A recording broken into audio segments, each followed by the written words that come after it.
मालेगांव से जुड़े मामले पर आज सभी के सभी आरोपी बरी कर दिए गए हैं। सियासत तेज है। इस मुद्दे पर बात करने के लिए बीजेपी के सीनियर लीडर व national spoke person Rakesh ji हमारे साथ मौजूद हैं। सर, मालेगांव को लेकर के एक समय बहुत राजनीति हुई, बहुत विवाद भी हुए, आज स्थितियाँ क्लियर है। देखिए, देश में आतंकवाद को लेकर के कांग्रेस की सरकारों का रुख हमेशा नरम रहा और यही कारण था कि हमने कांग्रेस के शासनकाल में देखा है कि रेलवे स्टेशन हो, बस अड्डे हो, सार्वजनिक बाजार के स्थान हो, लगातार ये अनाउंसमेंट्स हुआ करते थे कि किसी भी संदिग्ध वस्तु को न छुएं, ये बम हो सकता है। ये आवाज़ें बंद हो गई। देश में नरेंद्र मोदी का शासन आया, आतंकवाद पर हमने करारा प्रहार किया। याद करिए अटल बिहारी वाजपेयी जी के शासनकाल को भी हम आतंक के खिलाफ एक कठोर कानून पोटा लेकर के आए थे। लेकिन कैसे यूपीए शासनकाल में आतंकवाद को मजहबी तुष्टीकरण के नाते कैसे टॉलरेट करने का काम किया, कैसे आतंकवादियों के बचाव का काम किया गया। यूपी के एक नेता हैं अखिलेश यादव जी, वो तो आतंकवादियों को बचाने के लिए कोर्ट तक पहुंच गए थे कि इनको कोर्ट से छोड़ दिया जाए। उन आतंकवादियों को, जो आतंकवादी कचहरी ब्लास्ट में दोषी थे, जो आतंकवादी रामपुर सीआरपीएफ कैंप के लिए हमले के जिम्मेदार थे, वो आतंकवादी जो राम जन्मभूमि पर हमला करना चाहते थे, संकट मोचन पर जिन्होंने हमला किया था, ऐसे आतंकवादी जिनको सजा हुई, उन आतंकवादियों को अखिलेश जी बचा रहे थे। आतंकवादियों के पक्ष में ये जो लामबंदी थी ना, ये लामबंदी ने एक भगवा आतंकवाद नया शब्द दिया था। और मालेगांव के ब्लास्ट में जिस तरह से निर्दोष निरपराध लोगों को फंसाने का प्रयास किया गया था, आज दूध का दूध पानी का पानी हो गया है। और कम से कम आज उन लोगों की बोलती बंद है जो भगवा आतंकवाद, हिंदू आतंकवाद जैसे शब्द गढ़ के एक मजहबी तुष्टीकरण की नई गाथाएं रचने का काम कर रहे थे। आज उनकी जुबान बंद है। आज उनको माफ़ी मांगनी चाहिए देश से कि मालेगांव ब्लास्ट को लेकर के एक जो झूठा नैरेटिव खड़ा कर रहे थे, जो झूठ बोलने का काम कर रहे थे, आज वो झूठ एक्सपोज हो गया है। आज निर्दोष, आज कोर्ट के आदेश से आज वो पूरी तरह से निर्दोष साबित हुए। सदन चल रहा है, सदन में हंगामा तमाम मुद्दों को लेकर के हो रहा है। इकोनॉमी को लेकर के भी राहुल गांधी काफ़ी हमलावर हैं और कह रहे हैं कि इस समय देश की इकोनॉमी डेड हो चुकी है। दुर्भाग्यपूर्ण यह है कि राहुल गांधी देश के भले के लिए नहीं सोचते हैं, देश के दुश्मन की भांति व्यवहार करते हैं। देश के जो जिन बातों को लेकर के आज दुनिया भर में चर्चा हो रही है कि भारत की इकोनॉमी आज दुनिया भर में सबसे फास्ट ग्रोइंग इकोनॉमी है, लगातार 7% से ऊपर विकास की दर चल रही है, महंगाई दर लगातार न्यूनतम स्तर पर आकर के खड़ी है। ऐसी अवस्था में जब देश खुशहाली की तरफ आगे बढ़ रहा है, जब देश, पूरी दुनिया ने कोरोना जैसी व्यापक त्रासदी को झेला और उस व्यापक त्रासदी के बीच भी भारत ने अपने कदम को लड़खड़ाने नहीं दिया है, भारत की अर्थव्यवस्था मजबूती से डट कर के खड़ी रही है। जब आज दुनिया भर आज भारत को एक एक्सपोर्टर के तौर पर देख रहा है, हम लंबे समय तक इंपोर्टर बने रहे हैं, हम डिफेंस के सारे सामान खरीदते रहे, लेकिन आज 100 से ज़्यादा ऐसे देश हैं जिनको हम डिफेंस के आज प्रोडक्ट एक्सपोर्ट करने का काम कर रहे हैं। इस भारत की आज बदलती हुई तस्वीर राहुल गांधी को रास नहीं आ रही और इसीलिए राहुल गांधी कभी फेक नैरेटिव गढ़ने का काम करते हैं, विदेशी एजेंसियों के जाल में आकर के उनके साथ सुर में सुर मिलाने का काम करते हैं। जो भारत की तरक्की पसंद नहीं करना चाहते, उनके टूल बन करके रह गए हैं राहुल गांधी। राहुल गांधी के साथ साथ अखिलेश यादव ने भी हमला किया कि चीन राक्षस है और चीन की चालों पर सरकार दबी है, काम नहीं कर रही है और वैश्विक बाजार को सीमित करना चाहिए उनके लिए। मुझे लगता है अखिलेश यादव जी की जितनी समझ है उनको उतनी बात करनी चाहिए। अखिलेश यादव जी ये जो पीडीए का मुद्दा उठाते हैं ना, उसी पर बात करें, वो उसी के एक्सपर्ट हैं। वो कैसे हिंदुओं को जाति में तोड़ा जा सकता है, कैसे मुसलमानों के लिए मजहबी तुष्टीकरण किया जा सकता है, वो इसी के चैंपियन हैं, वो इसी के एक्सपर्ट हैं। इकोनॉमिक्स उनकी समझ की बात, बस की बात नहीं है। देश के लिए अच्छा क्या है, बुरा क्या है, ये समाजवादी पार्टी जैसे क्षेत्रीय दल से समझने की ज़रूरत नहीं है। इंटरनेशनल मसलों पर बोल करके वो अपनी पार्टी को इंटरनेशनल बनाने का ये जो ख्वाब देखते हैं ना, पहले वो अपनी ज़मीन को ठीक करने का काम करें। यूपी से बाहर विस्तार नहीं कभी कर पाए। राजनीतिक दल के तौर पर मध्य प्रदेश में क्या दुर्दशा हुई हमने देखा है, बिहार में क्या अवस्था है हम देख रहे हैं। किसी राज्य में अपना विस्तार नहीं कर पाए, हिंदी पट्टी के राज्यों में भी विस्तार नहीं कर पाए और चाइना पर बड़े बोल बोल करके अपने आप को अंतर्राष्ट्रीय नेता के तौर पर स्थापित करना चाहते हैं। उनसे आग्रह है कि अपनी पार्टी को बचाने का काम करें, अपनी पार्टी को ठीक करने का काम करें। मिशन सिंदूर को लेकर के भी कई दिनों से बहस चल रही है। उस बहस में तमाम सवाल और आरोप भी लग रहे हैं। ये दुर्भाग्यपूर्ण है कि भारत के ऊपर एक ऐसा आतंकी हमला हुआ जिसकी निंदा पूरी दुनिया भर ने की और भारत ने अपने इस आतंकी हमले का बदला लक्ष्य तय करके, हमने दुश्मन देश की सीमा के भीतर हमने हमला करके आतंकियों अड्डों को नेस्तनाबूद करने का काम किया। भारत की इस उपलब्धि पर आज भारतीय का सीना गर्व से चौड़ा हुआ है। हर भारतीय इतरा रहा है भारत की सेना के शौर्य पर। लेकिन न जाने क्यों विपक्ष को तमाम प्रकार के वो सवाल दिखाई पड़ते हैं जो सवाल पाकिस्तान के द्वारा प्रोपेगेंडा के तौर पर उभारे जा रहे हैं। आज देखिए, राहुल गांधी के पक्ष में राहुल गांधी के दिए गए बयान पाकिस्तान की मीडिया के हेडलाइंस बने हुए हैं। ये बहुत दुर्भाग्यपूर्ण है। आप भारत के स्वाभिमान के साथ, भारत के सम्मान के साथ समझौता कर रहे हैं। आपको विपक्षी राजनीति करनी है, आप भाजपा की आलोचना करिए, लेकिन कम से कम भारत को वैश्विक तौर पर कमजोर करने का काम मत करिए।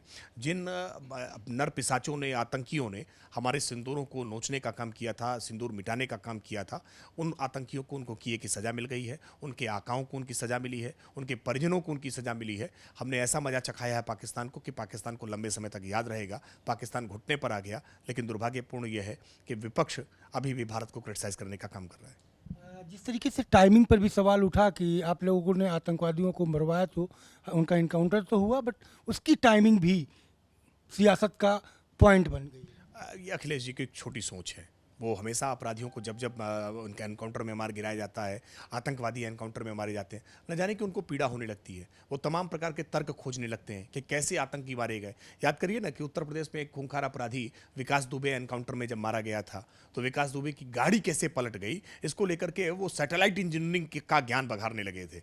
याद करिए कि कैसे जब उत्तर प्रदेश में मंगेश यादव का एनकाउंटर हुआ, तो कैसे उनको उनकी जात के आधार पर उसके अंदर एक निर्दोष निरपराध बच्चा दिखाई देने लगा था। ऐसे जब जब उत्तर प्रदेश में अपराधियों का एनकाउंटर हुआ है या देश में आतंकियों का एनकाउंटर होता है, अखिलेश जी के मन में चलने लगता है। एक पुरानी फिल्म का गीत है ना कि चोट तुझे आए और दर्द उसे होता है, भाई भाई में अक्सर ये होता है। जब जब किसी आतंकी पर, अपराधी पर कार्रवाई होती है, तो अखिलेश जी का दर्द असह्य हो जाता है और ऊट पटांग तर्क करने लगते हैं। इसी तरह का ऊट पटांग तर्क करने का काम अखिलेश जी ने सदन में किया है। ट्रंप की मध्यस्थता भी लगातार राजनीति का केंद्र क्यों बनी हुई है? देखिए, देश के प्रधानमंत्री ने सदन के पटल पर स्पष्ट तौर पर कह दिया कि युद्ध विराम में किसी प्रकार की कोई मध्यस्थता किसी भी देश की नहीं थी। इसके बाद मुझे लगता है ये बात खत्म हो जानी चाहिए। आप किसी दूसरे देश के राष्ट्राध्यक्ष द्वारा कही गई बात को सत्य मान रहे हैं, लेकिन भारत के प्रधानमंत्री पर भरोसा नहीं करेंगे, भारत के डीजीएमओ पर भरोसा नहीं करेंगे, भारत के सेना के द्वारा जारी किए गए आधिकारिक वक्तव्य पर भरोसा नहीं करेंगे, तो आपकी बुद्धि पर तरस आता है, आपकी देशभक्ति पर सवाल खड़े होते हैं। यूपी आते हैं। यूपी में स्कूल मर्जर को लेकर के सियासी राजनीतिक दल लगातार सियासत कर रहे हैं, गांव में प्रदर्शन कर रहे हैं, 15 अगस्त में झंडा लहराएंगे जहां पर मर्जर हुए हैं। कैसे देख रहे हैं? देखिए, मर्जर को लेकर के भी झूठ फैलाया गया है। मर्जर सामान्य विद्यालयों के नहीं किए गए हैं। वो विद्यालय जहां छात्र संख्या 50 से कम है, ऐसे विद्यालय जहां पर 1 किलोमीटर के रेडियस में ही दूसरा प्राथमिक विद्यालय मौजूद है, ऐसे में व्यावहारिकता के आधार पर जहां पर शिक्षकों को एक साथ एकत्रित करके किसी भी विद्यालय को एकल विद्यालय न रखा जाए, शिक्षक हर क्लास के लिए उपलब्ध हो, हर विषय के लिए उपलब्ध हो, एक गुणवत्तापूर्ण शिक्षा देने के लिए ये कदम उत्तर प्रदेश की सरकार ने एक प्रयोग के तौर पर उठाया है। और जिन विद्यालयों को मर्जर के तहत जहां पर क्लासेस बंद की गई हैं, वहां पर बाल वाटिकाएं चलाने की बात है। कोई भी विद्यालय बंद नहीं किया जा रहा है, वहाँ पर बाल वाटिकाएं चलाई जाएंगी, वहाँ पर नन्हे मुन्ने बच्चों के लिए सीखने के लिए वहाँ एक पाठशाला खोली जा रही है। उसके बावजूद विपक्ष झूठ फैलाने का काम कर रहा है। विपक्ष कह रहा है कि शिक्षकों के पद खत्म हो रहे हैं। उत्तर प्रदेश की सरकार ने स्पष्ट किया है कि किसी प्रकार से कोई शिक्षक का पद समाप्त नहीं किया जाएगा। कोई भी ऐसा विद्यालय जहां 50 से ज़्यादा शिक्षक छात्र हैं, उसमें किसी विद्यालय को मर्ज नहीं किया जाएगा। कोई भी ऐसा विद्यालय जहां 1 किलोमीटर के रेडियस में दूसरा विद्यालय नहीं होगा, वो विद्यालय मर्ज नहीं किया जाएगा। इन सारी बातों को बिना सुने, बिना समझे, बिना जाने विपक्ष जब इस प्रकार के आरोप लगाना शुरू करता है, तो विपक्ष की बुद्धि पर बहुत तरस आता है। 2017 के विधानसभा इलेक्शन पे कानून का मुद्दा बहुत मजबूत था और इसी के उस पर सरकार पे आप आए थे, लेकिन आज कानून व्यवस्था हो या मेडिकल हो या तमाम ऐसी बेसिक उपयोगों की बातों को लेकर के आए दिन कई वीडियो विपक्ष ट्रोल करने के लिए ट्वीट करता रहता है। देखिए, उत्तर प्रदेश में योगी आदित्यनाथ सरकार जब 2022 के विधानसभा चुनाव में गई, तो कानून व्यवस्था एक सकारात्मक मुद्दे के तौर पर जनता के सामने था। वरना याद करिए 2012 का विधानसभा का चुनाव, और मैं 2007 की याद दिलाऊं, 2007 में जब मायावती जी चुनाव जीत करके आई थी, तब मायावती जी ने नारा दिया था ना उस समय कि चढ़गुंडन की छाती पर मुहर लगाओ हाथी पर। क्यों? क्योंकि उत्तर प्रदेश में गुंडागर्दी मुलायम सिंह यादव के राज में बिल्कुल सार्वजनिक हो गई थी। हर जिले की टेरिटरी बांध ली गई थी। कहाँ अतीक अहमद साम्राज्य करेंगे, कहाँ मुख्तार अंसारी का साम्राज्य होगा, कहाँ मुकीम काला होगा, कहाँ अलग अलग स्थान बांट लिए थे अपराधियों ने, और अपराधियों के इन स्थानों के आधार पर पैरेलल साम्राज्य चल रहा था। लेकिन उसके बाद मायावती के शासनकाल में जब गुंडे प्रभावी हो गए, उनकी पार्टी के साथ जुड़ गए, तो समाजवादी पार्टी ने नारा दिया कि गुंडे चढ़ गए हाथी पर, मूंग दल रहे छाती पर। ये नारे उत्तर प्रदेश की राजनीति में फिजाओं में गूंजते रहे हैं। याद है हमें कि कैसे बॉलीवुड के महानायक अमिताभ बच्चन को लेकर के विज्ञापन कराना पड़ा था कि यूपी में दम है क्योंकि जुर्म यहाँ कम है। लेकिन इन सारी कोरी बकवास को जनता ने खारिज किया। जनता ने ये महसूस किया कि समाजवादी पार्टी और कांग्रेस पार्टी के साथ गठबंधन में बहुजन समाज पार्टी, ये अपराधियों की सरपरस्त पार्टियां पार्टियां हैं, इनके रहते हुए कानून व्यवस्था सुधर नहीं सकती। भाजपा ने जब कहा न गुंडा राज न भ्रष्टाचार, अब की बार भाजपा सरकार, लोगों ने भरोसा किया और योगी आदित्यनाथ ने इस भरोसे को कायम रखा। और यही कारण है कि 2022 के विधानसभा चुनाव में भारतीय जनता पार्टी कानून व्यवस्था के सकारात्मक मुद्दे पर जीत करके आई। 37 वर्षों का रिकॉर्ड टूटा, कोई पार्टी दोबारा 37 वर्षों के बाद सत्ता में दोबारा आई। हमने कानून व्यवस्था को आज उत्तर प्रदेश में सुदृढ़ करने का काम किया है। आज लोगों को सुरक्षा का एहसास हो रहा है। हमने आज पैरेलल साम्राज्य तोड़े हैं। हमने वो अतीक मुख्तार की जोड़ी जैसे जो पूर्वांचल हमारा हुआ करता है, वो मिर्जापुर जैसी वेब सीरीज जो बना करती थी ना, उस नैरेटिव को आज ध्वस्त करने का काम किया है। अब उत्तर प्रदेश में जबरन जोर के आधार पर कोई दबंगई से किसी की जमीनें नहीं कब्जा रहा है, कहीं रंगदारी नहीं वसूली हो रही है, ठेके पर हत्याएं नहीं हो रही है, डकैतियां नहीं हो रही हैं। उत्तर प्रदेश को हमने महफूज करने का काम किया है। जहां कहीं भी आपराधिक घटनाएं हो रही हैं, उन आपराधिक घटनाओं पर प्रखरता से कार्रवाई हो रही है। आज कोई अपराधी किसी जाति के आधार पर, मत के आधार पर, मजहब के आधार पर, पार्टी से जुड़ाव के आधार पर कोई बच नहीं सकता है। और कोई सत्ताधारी दल का विधायक हो या कितनी भी बड़ा सांसद हो या कितना भी बड़ा नेता हो, सत्ताधारी दल से ही क्यों ना जुड़ा हुआ हो, वो किसी निर्दोष को आज मुकदमे में फंसा नहीं सकता है। आज थाने नेताओं के द्वारा नहीं चलाए जा रहे हैं। ये परिवर्तन उत्तर प्रदेश की योगी आदित्यनाथ सरकार का आज जनता महसूस कर रही है। 22 की विधानसभा चुनाव के परिणाम की आपने बात करी, 24 में कहाँ खामी रह गई कि जो है इतनी कम सीटों पे आ गए? क्या सीएम की सीटों के पे जो बंटवारा हुआ उस पे उनका हस्तक्षेप नहीं रहा, या कोई खामी ऊपर से हुई? देखिए, भारतीय जनता पार्टी के कार्यकर्ता के लिए अटल बिहारी वाजपेयी जी कहा करते थे कि भाजपा का कार्यकर्ता या जीतता है या सीखता है।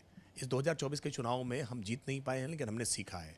हमने सीखा है कि कैसे इस समय रहते विपक्ष के इस अफवाह तंत्र को कैसे नियंत्रित किया जाए। विपक्ष ने संविधान बदलने को लेकर के एक झूठा नैरेटिव गढ़ने का काम किया।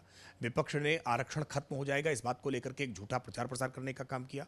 और कांग्रेस पार्टी की ये जो खटाखट स्कीम थी, इस खटाखट स्कीम ने कुछ लोगों को बरगलाने का काम किया। ये सारी बातें एक साथ मिलकर के भारतीय जनता पार्टी के लिए विरुद्ध हुई और भारतीय जनता पार्टी का कार्यकर्ता अति आत्मविश्वास में नरेंद्र मोदी जी के भरोसे इस बात के पर मुतमईन होकर के बैठ गया था कि सरकार तो भारतीय जनता पार्टी की आ रही है, विपक्ष बहुत कमजोर है।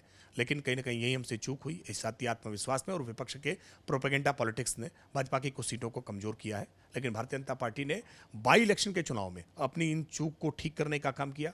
हमने सीखने का काम किया और बाई इलेक्शन में जो 10 सीटों पर बाई इलेक्शन हुआ, हम 8 सीटें जीत करके आए। उसमें समाजवादी पार्टी के गढ़ मानी जाने वाली कई सीटें थीं, जहां भारतीय जनता पार्टी के लिए समीकरण अच्छे नहीं हुआ करते थे, जहां पर मुस्लिम बाहुल्य हुआ करता था। भाजपा ने उन सीटों को भी जीत करके दिखा दिया है कि जनता के दिल में भाजपा है, और भाजपा जब प्रयास के साथ उतरती है तो भाजपा अपराजय होती है, विजेता होती है। समाजवादी पार्टी अब पीडीए की जीत मान रही है और कह रही है 27 में पीडीए साफ कर देगा बीजेपी। नहीं, पीडीए का फुल फॉर्म तो सच में बताते नहीं लोगों को। पीडीए का फुल फॉर्म है परिवार में डिंपल और अखिलेश। उसमें चाचा शिवपाल के लिए भी जगह नहीं है, चाचा आजम के लिए भी जगह नहीं है।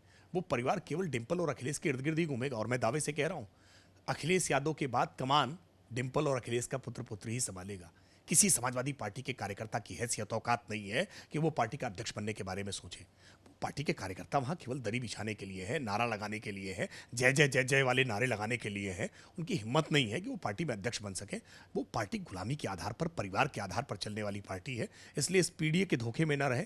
इस पीडीए में केवल परिवार में डिंपल और अखिलेश, केवल यही इसका सत्य है। सेकेंड लास्ट मेरा क्वेश्चन कि दिल्ली और यूपी की लड़ाई बताई जा रही थी, लेकिन कुछ तस्वीरें ऐसी भी आती हैं कि शायद यूपी में ही लड़ाइयाँ खास करके देखने को मिल रही है, विपक्ष के आरोप। नहीं, विपक्ष जो जैसा होता है उसको वैसा ही दिखाई पड़ता है।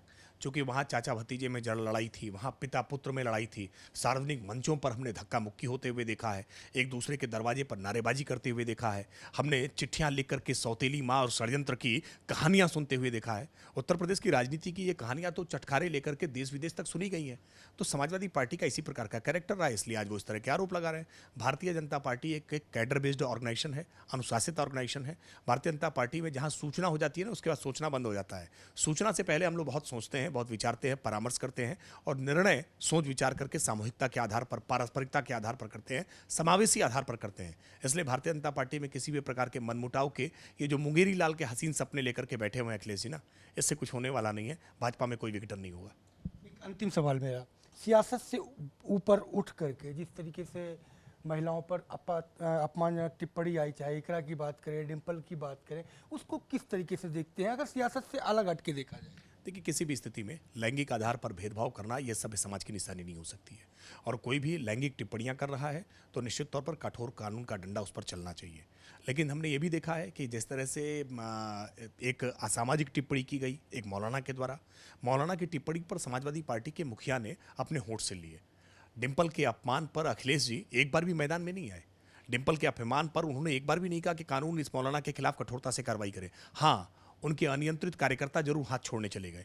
समाजवादी पार्टी का वो संस्कार दिखाने चले गए कि समाजवादी पार्टी गुंडों की पार्टी है, गली मोहल्लों में से निकल जो अपराधी होते हैं ना, वही समाजवादी पार्टी में किस प्रकार से भर्ती होते हैं, वो चरित्र फिर दिखाने का काम किया। आपको नागवार गुजर रही थी बात, आप कानून के सामने जाइए, एफआईआर दर्ज कराइए। और इस मामले में एफआईआर पहले भी दर्ज हो गई थी, कानून अपना काम करता।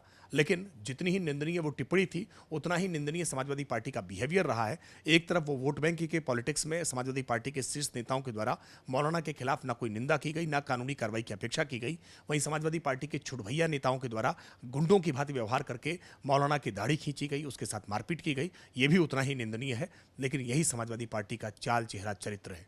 बहुत शुक्रिया राकेश जी हमसे बात करने के लिए। तो आपने सुना राकेश जी को, जो उन्होंने बड़ी बेबाकी से अपनी सारी बातों को अपने अंदाज पे, जिस अंदाज के लिए जाने जाते हैं, उसी अंदाज पे जवाब दिया और साफ तौर पे कहा कि मुंगेरी लाल के सपने अखिलेश यादव न देखें, क्योंकि बीजेपी में कोई भी लड़ाई नहीं है। कैमरा पर्सन आशुतोष शुक्ल के साथ Sanjay Pratap Singh Chauhan, live news X, Lucknow.